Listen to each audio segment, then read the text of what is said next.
What's up, 90s fans? Welcome to Establishing the 90s. Today, we are joined by the legendary Wes Archer. If you don't know his name, you definitely know his work. He has directed and animated some of the most legendary shows of all time. King of the Hill, Rick and Morty, and a little show called The Simpsons. In fact, Wes was one of the original animators on the Tracy Ullman Show back before The Simpsons was even The Simpsons. He's directed some of the most famous episodes of all time. We're going to get into Wes's entire career, what it was like animating and directing on The Simpsons, working on King of the Hill, working with Mike Judge, the creator of Beavis and Butthead, and even creating one of the most famous memes of all time. So get in the comments, let us know your favorite episodes of any of Wes's shows. Be sure to like the episode, and very important, I've been told, to subscribe. Hit that bell so you'll be notified when we drop a new episode, and get in our comments. Let us know what you think, what you like, what you want more of. We want to make this show for you. Let's go. We're established in the 90s.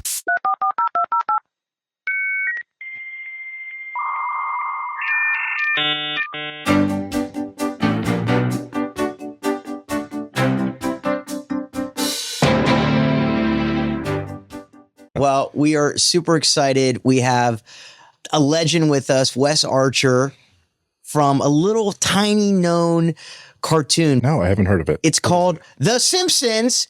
We're not worthy. We're not worthy. It's a little show called The Simpsons. Thank you so much for coming on, establishing the 90s, and talking about the greatest era that ever existed. Thank you for coming on the show. Thanks for having me on. Absolutely. So just kind of going back in the history, you were at CalArts in the 80s, and like a lot of us in college, we're making shorts, we're doing our own projects, and you come up with this short, Jack Mack and Rad Boy Go. Yeah. Can you tell us about how that came about and kind of the production of it? Yeah, I just kind of wanted to do something that was a little influenced by adult animation and Japanese animation. Before it was commonly referred to as anime, we just had Speed Racer growing up, as well as Looney Tunes and the other cartoons everyone grew up with. It definitely had a different style than like the typical Looney Tunes and like the Hanna-Barbera stuff that I grew up watching in the 80s and 90s. Though definitely influenced Beavis and Butthead and King of the Hill. It feels like stylistically, like the style, it was just so fresh and different from what I would imagine would be coming out kind of in the 80s and 90s. Is that? Yeah, well, when I went to CalArts, at the time they had kind of a Disney exclusively a character animation program that was based on the Walt Disney Studio work. Whereas I enrolled in the film graphics and experimental animation program. There was a lot of influence that I took from the art world, and as well as underground comic books or alternative comic books. Things like Zippy the Pinhead or Robert Crumb, or there's quite a few of them. Very cool. And you were coming from Texas. So how does a young guy from Texas discover all of these kind of underground comics and then just develop your unique style of taking adult animation and Japanese animation? Where were you finding that stuff? This is way pre-internet. Well, you go to the comic book store, and you just kind of look around. Met Peter Chung at CalArts, who created Aeon Flux, and he would... Another legend, by the way. Peter would go to Little Tokyo and rent these Japanese videotapes and bring them back, and he showed us some of that stuff. Yeah, I mean, I went to Art Center in the 2000s, so it was just like you go on the internet and just grab stuff. And I felt like it's like influence, so like it's just become very watered down. So I think, well, my first short I did at CalArts was a cubist kind of experimental character animation, sort of. This cubist kind of character in a machine world, and that was inspired by seeing Eraserhead by David Lynch. And that was the first art cinema I had ever seen. I believe I saw that in Houston before I moved to California, so that was fresh in my mind. Then my second year, I had a film going about a man stuck in a room with a roach. Giant roach is kind of Kafkaesque. But that was actually lost. It was basically most of the artwork was stolen out of the back of my car. No way. Someone is running around right now in LA with your artwork from the 80s? They probably trashed it. They probably put it in the dumpster when they realized. So it wasn't clothing. So I got back to CalArts with my 2 pairs of underwear and 3 pairs of socks. And I needed a new idea. So I came up with Jack Mack and Rad Boy. It was kind of inspired by some things I had been doing in my wayward youth in high school, kind of going to parties in a car with buddies, you know, that sort of thing. That short film helped land me sort of a job as an animator at Klasky Csupo, who eventually got the Tracy Ullman Show shorts to animate for Gracie Films. And that's how I got on as an animator. That's how you got your foot in the door. Homer's Odyssey was my first directing. That was your first like professional directing for a studio. Right. Wow. I mean, and Homer's, what a way to start. Homer's Odyssey. That's writing. Yeah. And voices. Yeah, the Simpsons evolved over time, but that early season was, I mean, it was still so well done, and the voices were great, and you know, the art style was, you know, so uncanny for the time. I mean, for the shorts, initially, I think they were meant to maybe just be in black and white, you know, because Jim Brooks had Matt Groening's Life in Hell comic on the wall. I had that book. Rabbits. Yeah. We thought it was going to be like that. Nice, simple design. But as the series developed, you have to add details and you have to key into more real world stuff and acting and kind of try to forget that you're on a cartoon. Yeah, for the Tracy Ullman Show, because that was originally the Bart Simpson show, right? So the show's more centered around Bart. You animated Bart for the first time? Right. So, yeah, on the first, when the Tracy Ullman Show began, we had 2 cartoonists, Matt Groening and M.K. Brown. And M.K., she had a show about a doctor, and that lasted about 5 episodes. It would alternate The Simpsons and then this doctor and then The Simpsons.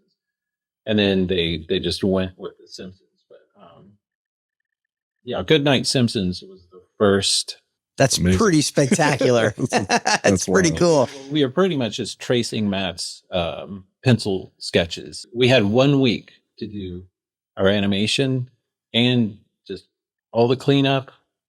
And it was more than that sequence. We each had like 1 or 2 sequences. Wow. It was kind of a 1 month turnaround, but we only had like the animators portion of that was 1 week out of the month. That's insane. How long were the clips? I don't remember. They were like a couple of minutes, but that's a ton of work to do. It's a lot because, you know,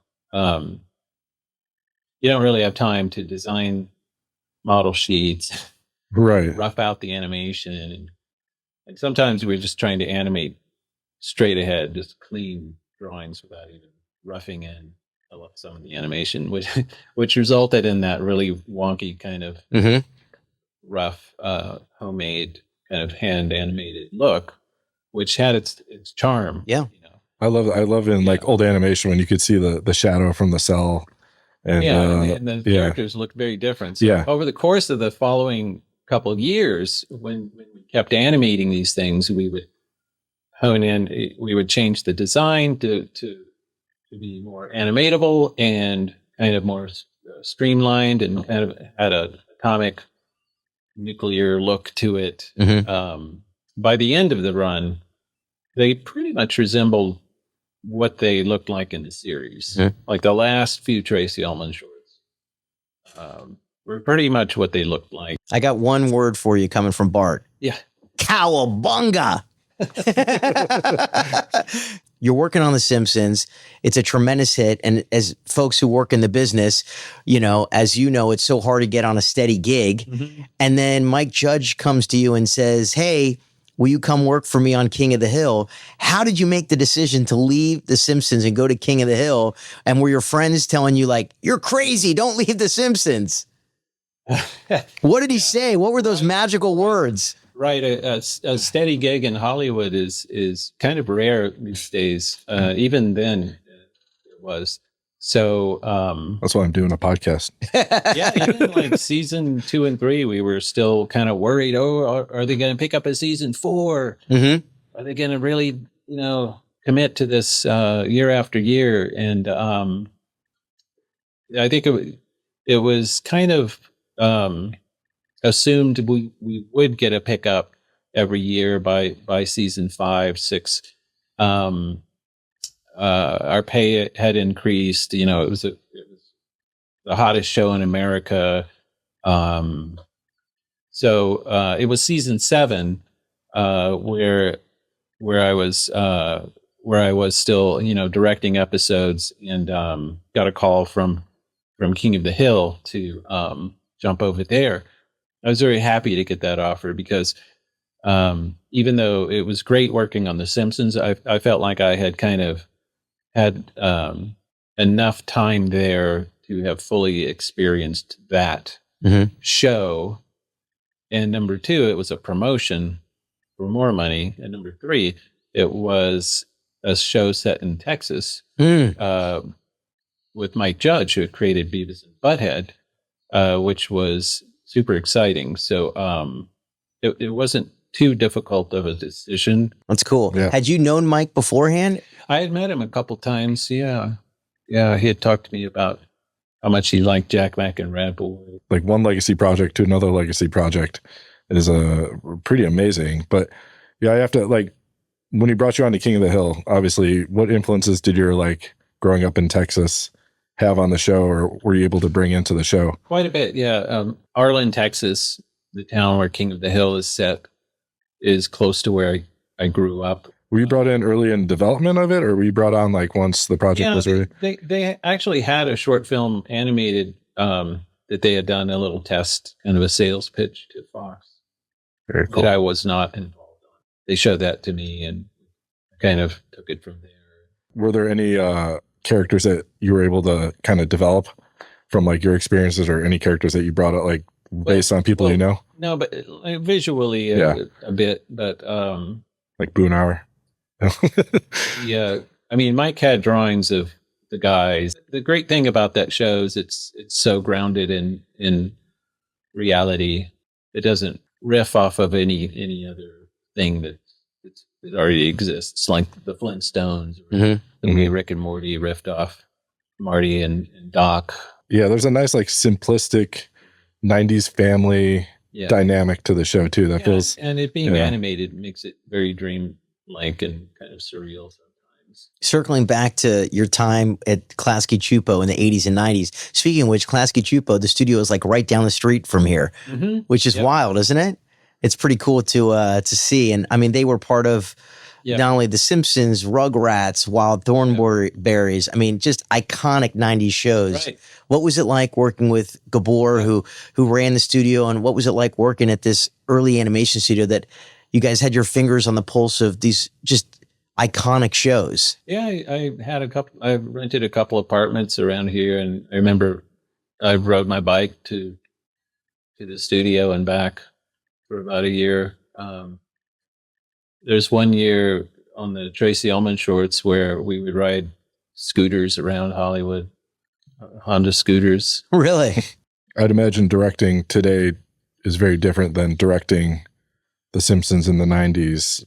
Yeah, I mean, there were fewer trained animation artists, so we would have to hire quite a few people fresh from art school, and then we would sometimes have to work with some of the old guard from Hanna-Barbera, Okay, who were a little stuck in their ways as far as drawing in that style, and they found it kind of difficult to adapt to the matte graining style.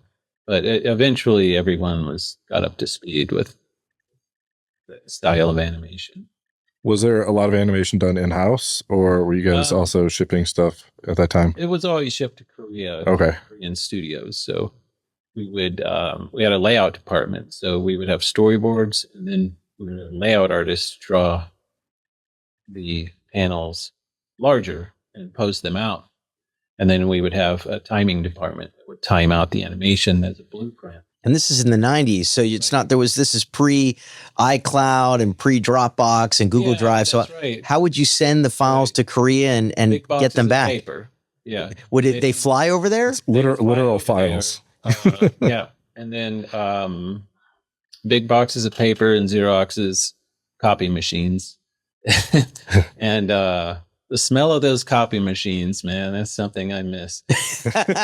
What's it smell? What would it smell like? Not as bad as a coal mine. And then they were shipped by film, color film. Mm-hmm. You watch the film and you cry when certain things would happen. They would look odd, and then but you had a budget to fix it, to call retakes. Mm-hmm. So you don't have several different angles of the same thing happening. You have one angle of that thing happening, and if it doesn't work, you have to have it reanimated, or just fix it up a bit. And how long was that process when you would send it to Korea, wait for them to get it back? And I think they had it for like 4 months. So that's why the shows overlap. You're finishing up one, but you're starting another one, and you're calling retakes on a third or something like that. Fascinating. Yeah. So from kind of start to finish, from the folks when they're in the writer's room developing the episode of The Simpsons to it being on air on Fox, what would that kind of timeline look like? 9 months. 9 months? Yeah. 6 to 9 months. I remember at one time working on 4 different episodes at once. That sounds like a lot of work. Yeah, it was a lot of fun, though. That's great. I was having a lot of fun. I didn't mind working late hours. I've only had one experience directing an episode of animation. And it felt like, we give a note. It's like this character had like a 7th finger or something. So delete and it would come back right away. So it just kind of felt like you were always kind of running of what we were doing. Yeah, I'd always kind of felt like that. There's always some kind of deadline. Sure. That has to be like anxious though, when you send something out and it's like, it takes 4 months to get the cut back. And then to kind of have to go through it and find, little notes and stuff. And then understand that, like, because then you have to send that back to get fixed. So, like that has a 4-month lead time. So yeah. And these days, there are animation studios in Canada and Korea, Ireland, Indonesia.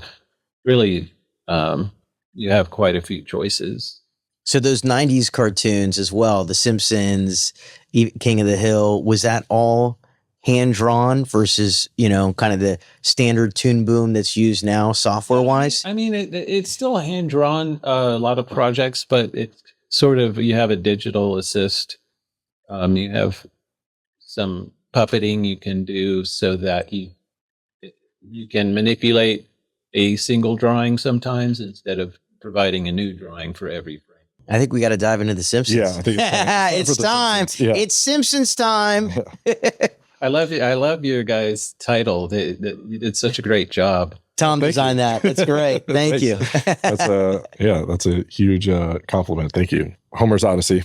It's the first episode. It's the first episode you directed. Blinkie, the three-eyed. There he is. Parent. That was his first appearance. He jumped across in the pond outside of the. Is that a character that you created in like when boarding it, or is that from your vision, or is it how did that character come about? It's written. It's written. All scripted.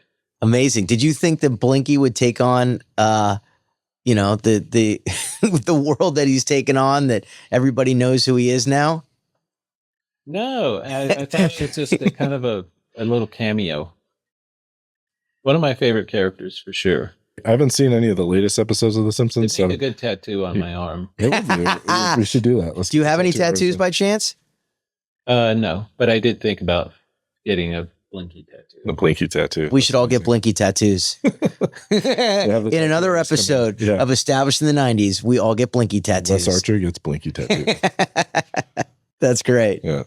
Can you talk to us about like directing an episode of The Simpsons? What does that necessarily entail for folks out, who don't know what that means? Are you working with the animators and the storyboard artists, or are you working with the voice talent, or are there different directors? Well, the director is provided with a script and a voice track. So in those days, we were given an actual cassette of the voice actors recorded.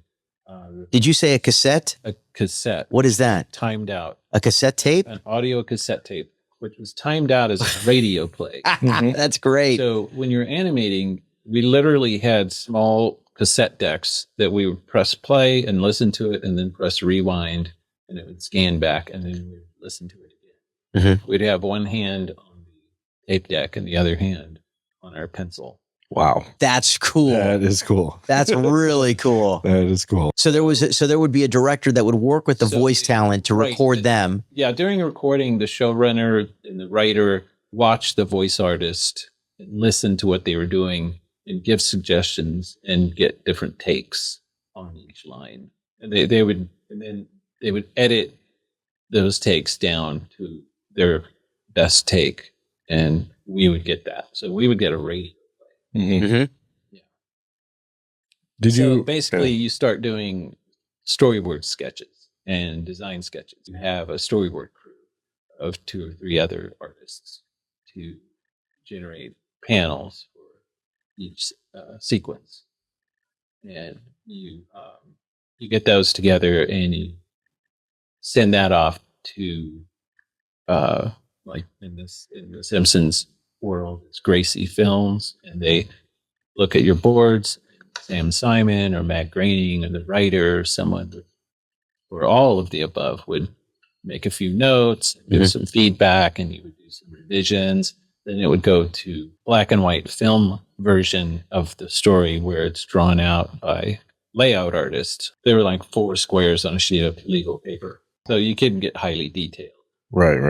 With the digital software, you can have a panel and enlarge it, where you can draw little details, and you can grab the drawing, move it around. You have an undo button. Back then, you just had pencils and erasers. Wow.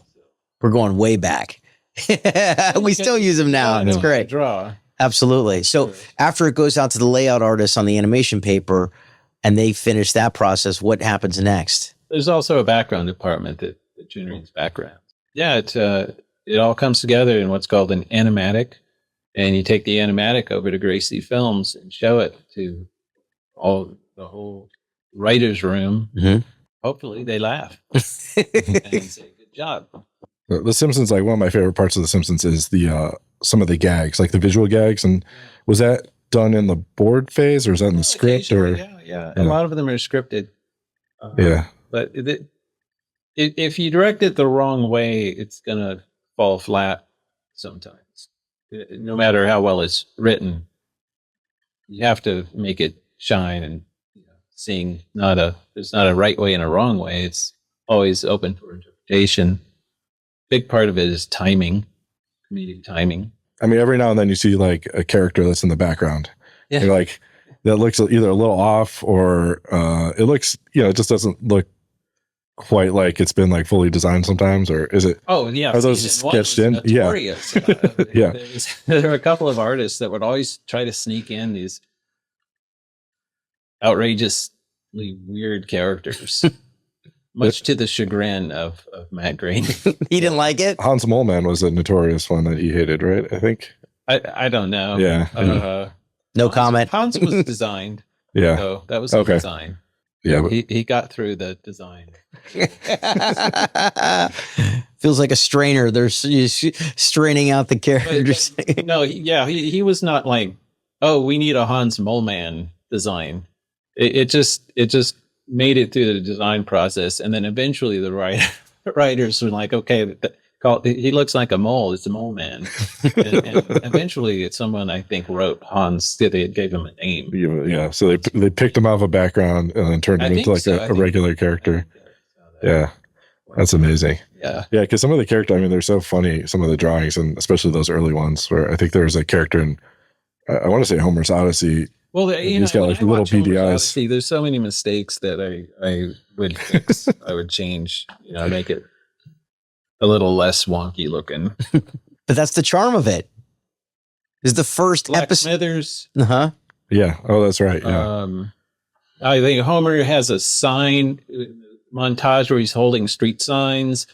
There's a sign, and in the first scene, it's round, and then you dissolve to later, but the sign is now diamond shaped or something like that, or square. Well, I'll let you. I've watched that. Square to I've watched that episode a million times. I've never picked up on the metal changes shape on the sign. Yeah. Oh God! So don't let it keep you up We at didn't night. have the money to fix that.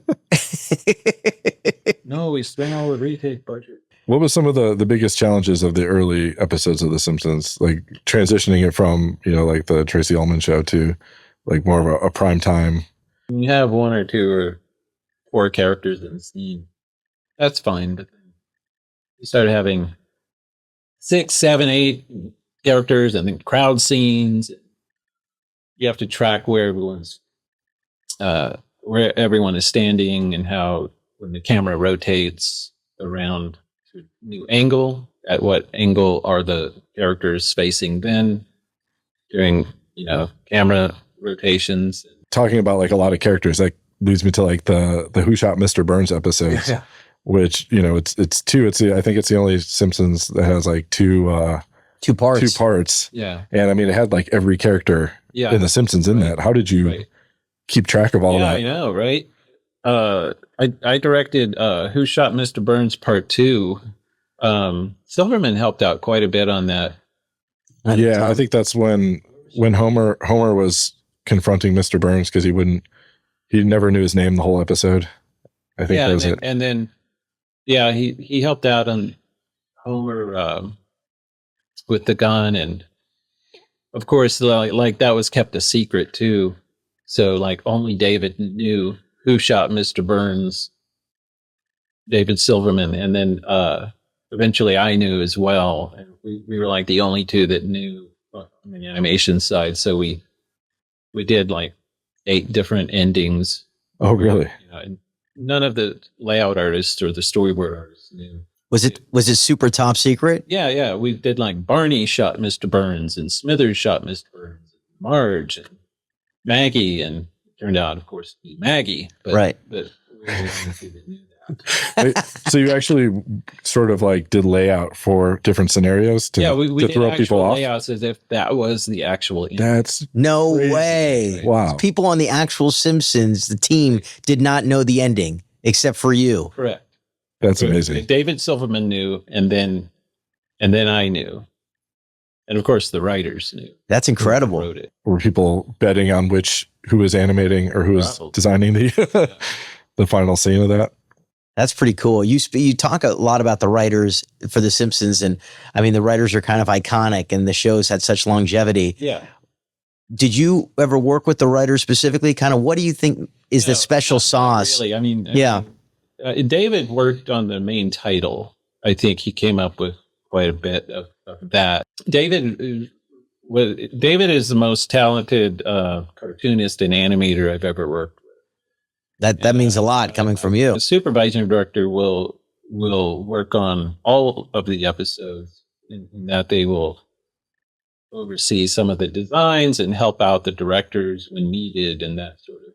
So you're looking at the supervisor. New artists. Right. Very cool. And you also happen to direct a very small episode of the first Tree House of Horror, the first Tree House of Horror, right. which went on to spawn House, I think it's called. 35 more. Yeah.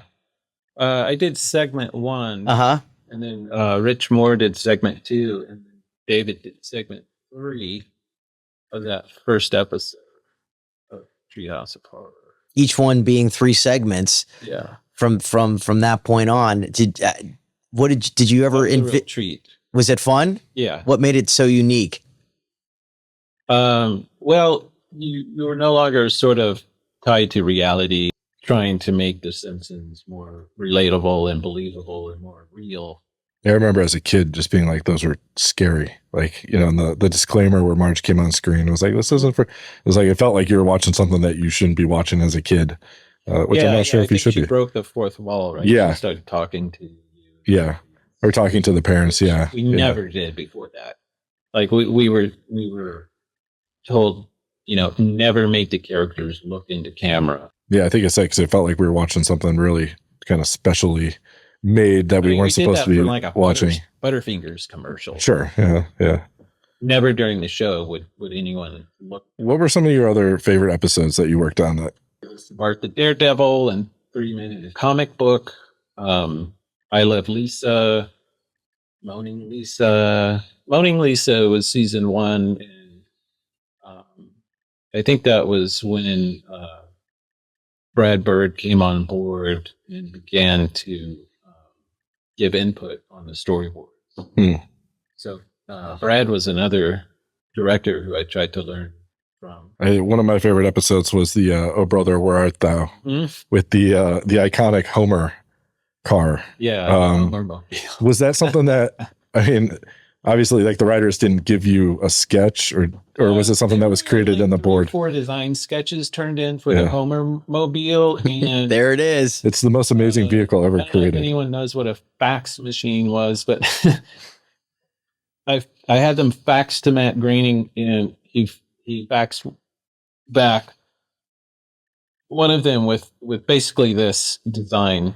This is basically Matt Groening's design, where he had added the hood ornament and the cup holder this big. That was good. Cup holder. That's a good whole. It's a good Homer. It reminds me of when Homer walks slowly out of the bushes, the David Merkin gag. Yeah. Homer loves Flanders. What do you call that gag? The Homer in the bushes. It's a meme everywhere now. Yeah. Yeah. So the take 1, the leaves on the bushes were just boiling like lava around Homer. And it was too fast, So we called a retake. Okay, let's smooth out the leaves, and also they had Homer's pupils like looking up at the sky for some reason. Like that's not what we really. So we slowed it down, and they tried to smooth it out, and still, I think Merkin requested it to be slowed down like 4 times, slower. But I had to go in there and physically, myself, smooth out the leaves so they wouldn't boil, and make sure that his eyeballs stayed very steady. Did you ever imagine at that point? Well, obviously not, because a meme wasn't a thing back then. But that you would see this as a GIF or a GIF everywhere in today. That's very strange.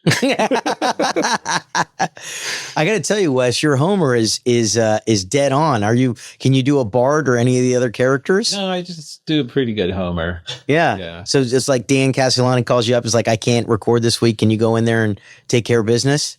Yeah, for sure. Dan calls me up all the time.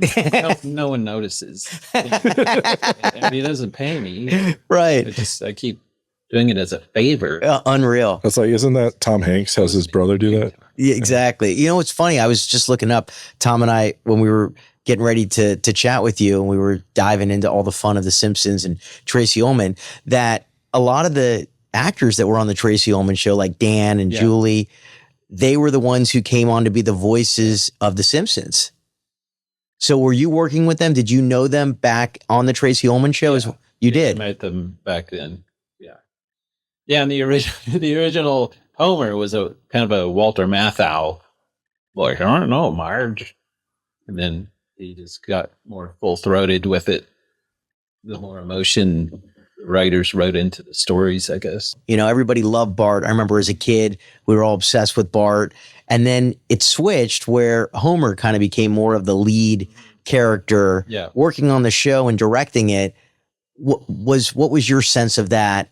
And how did that change at all in terms of the process or the audience feedback? They wanted more Homer. Well, I never saw it that way. I don't know if anyone working on the show saw it that way much. I've always seen it as being Bart and Homer, and it was never one or the other. They each had their episodes. Mm-hmm. Even Marge had some episodes. She had some Even great, Lisa. Even Lisa. yeah. Even Maggie. But never Maggie. Never Maggie. Did you ever do a voice for the show? No. No, they never threw you in. No, I made it in as a background character. Okay. I was wearing a red hat, Nice. puffy hair. That's hilarious. All right. Which episode? What? Anybody who's watching this has got to find you. The escalator to nowhere. Did you sneak in We or? were the three OG directors, Rich Moore and David Silverman, and we all fell off the escalator to nowhere. I don't know if it's seen That was one of my favorite gags. That's hysterical. Yeah. Did you see our three-eyed fish lava lamp? I love it. Yeah. That's actually a collector's item. It is. Yeah. The goopy green water. Yeah, I was amazed it still worked. That was pretty old. And it hasn't caught anything on fire yet either, which is good. So you went on, in addition to obviously The Simpsons, which is legendary, you went on to work on King of the Hill, Rick and Morty, Bob's Burgers. You know, how do you find these shows that are just legendary series? I mean, from us being in the business for a long time, like if you attach yourself to one show that goes for a season, you just kiss the ground because it's so rare. And you hopped on shows that were on for many, many, many years and are still going. What magical touch do you have? I mean, I kind of got in on the ground floor when primetime animation was created. I mean, Rick and Morty might be on for another, a decade. It's funny, most of those shows, or all of them, they come from an artist who's not a trained trained in drawing. They are all cartoonists who have a somewhat naive homespun style, which is taken by animation crew and sort of developed to be Elevated and more consistent, developed in a way that can be skillfully drawn by many people who know how to draw, and that can convey more complicated acting. That's kind of a common theme. Yeah, where each interesting. one of those people are not only cartoonists, but voice artists and or writers. Yeah, Matt Groening, Mike Judge, Dan Harmon. I mean, these are, folks who have created the most legendary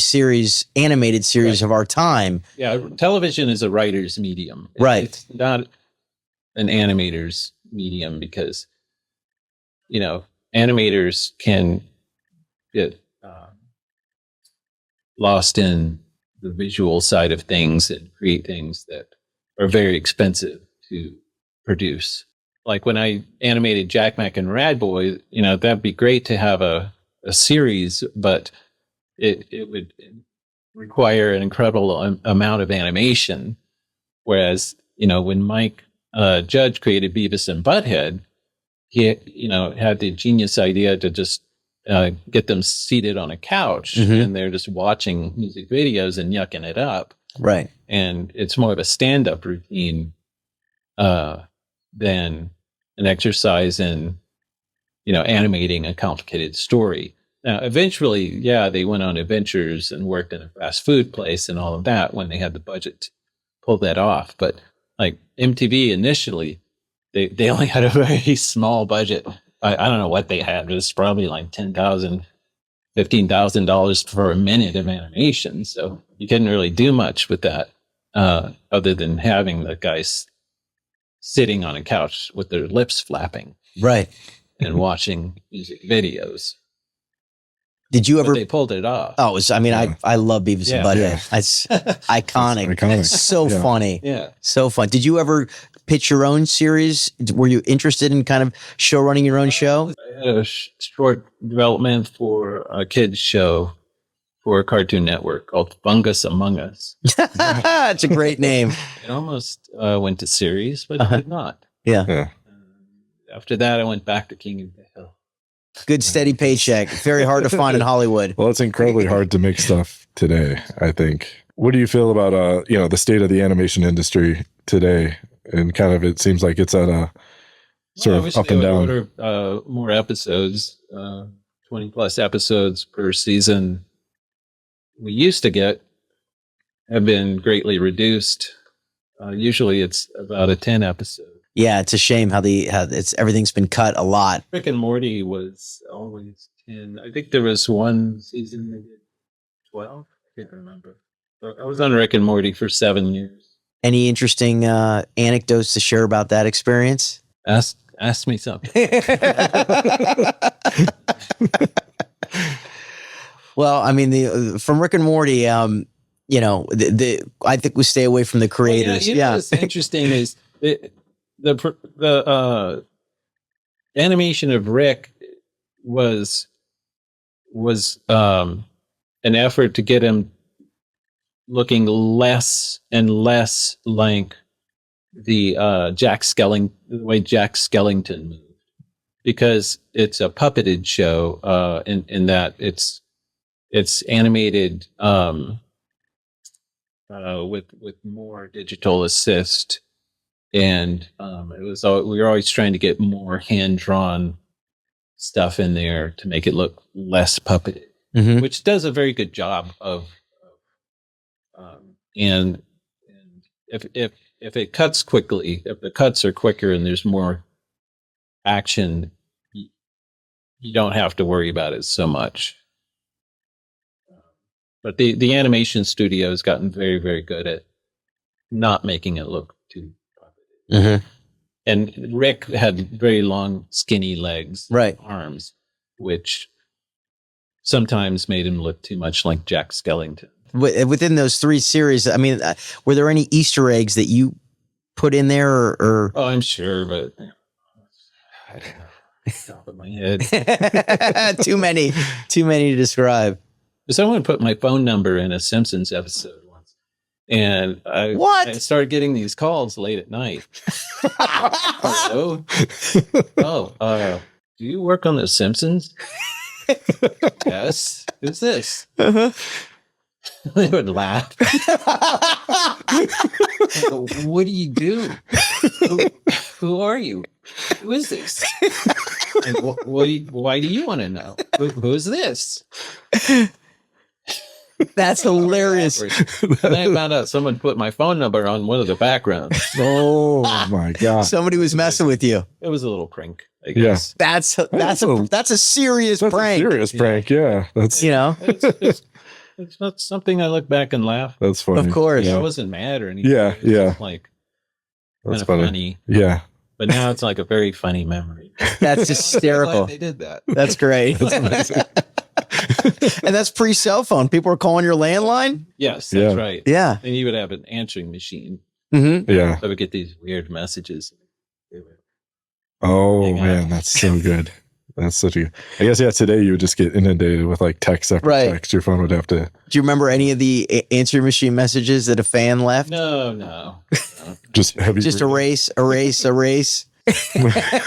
miss answering machines. Oh, those were the best. Yeah. Those answering machines and fax machines, which you brought up. And pagers.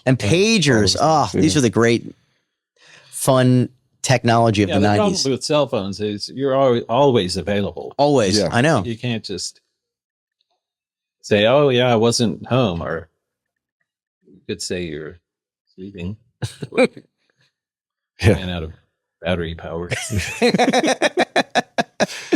Yeah. Tom asks, how, if you've seen animation change, obviously AI is super topical. Yeah. Do you guys use any AI, or do you see the industry going in that direction anymore?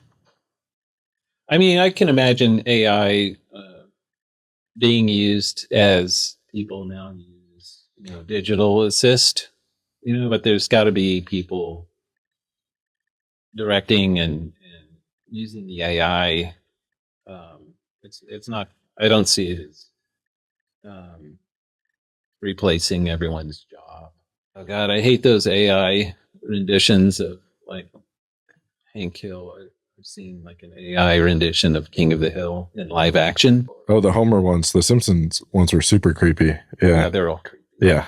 So when is the new King of the Hill launching Fall? This summer. This summer? Summer 2025. All right. Awesome. That's all I can say. It's all no little tidbits. Everyone knows that they're older. If you Google it, they're like 9 years older. So there's a lot of stories about the 20-something-year-olds and older folks retiring and that sort of thing. That'll be funny. Are you directing any of the episodes? Well, I'm supervising director. That's huge. Oh, that's great. I have my hand in all the episodes, and they're looking great. I think people are going to love it. That's awesome. Amazing. So bringing the 90s back. The same show, but new. It's great. So going back to The Simpsons real quick. Tom won't stop talking about The Simpsons. I mean, it's been 36 seasons. Yeah, why we're here. That's why we're here. I just want to, we're not letting you leave. So we talk about every single episode. But 36 seasons.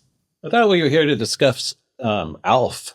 I wanted to talk about Alf. Alf is a little more 80s. That's right. I loved Alf growing up, by the way. Alf fan. Yeah. He's back. Hug for him. I could do Millhouse too. Yeah. We're going to, I'm a voiceover actor. We're going to bring you in to do some voices. Yeah. Tell King of the Hill, forget it. You're not directing. You want to be in front of the mic. Go away, Millhouse. That is a good Homer. That's a great Homer. Yeah. That's a very good, season 1 Homer. Marge! Get this boy out of here. Oh, man. So if they came to you and were like, we want you to direct the final episode of The Simpsons, whenever that might happen one day. I got to do that. No? But they could. Let's just imagine. You directed one of the first ones ever written. So That's right. If they're like, we want to come full circle. What would that be like to direct the last I episode? Say no. Yeah. It's against the law. How would you end it? How do you think the series would end? How would I see it ended? I thought about that actually. I would do I would basically wind it down again to Goodnight Simpsons, where they all ended up in bed after something frightening and scary as a family, saying goodnight to each other. And the lights go off.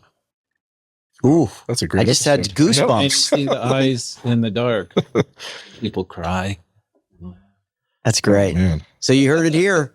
The final episode of The Simpsons, Wes Archer, the director, has given us the ending of The Simpsons. Yeah, and the episode that came, the leading up to that would have to be like, gosh, I would have to be intense. Super. Yeah. What would the lead up be like? I'm not going to say anything.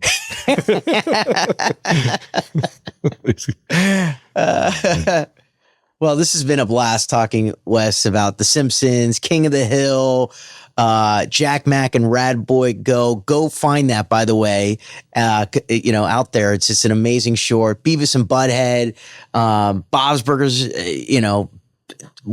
Rick and Morty. We've talked about the most iconic shows in cartoon history from our generation and from the 90s. So thanks so much for coming on Established in the 90s and sharing all your wisdom. This has been an incredible episode. We're not worthy.